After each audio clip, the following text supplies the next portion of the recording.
Malaxor. Cum a fost vacanța?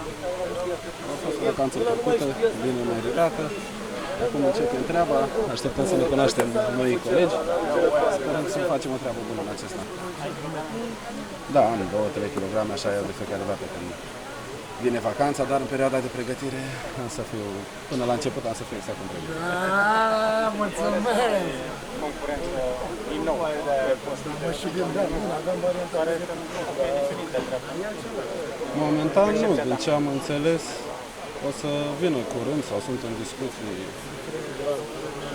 antrenorul, președintele cu anumiți jucători. Acum nu știu cine va mai veni, cine rămâne. Eu încerc să-mi fac treaba cât mai bine. Nici anul trecut nu am avut concurent, nici acum 2 ani la Suceava, tot singur pe post am fost. M-a mers destul de bine. Dacă va fi să nu am nici anul ăsta, eu vreau să dau maximul pentru această echipă și să-mi duc contractul la bun sfârșit.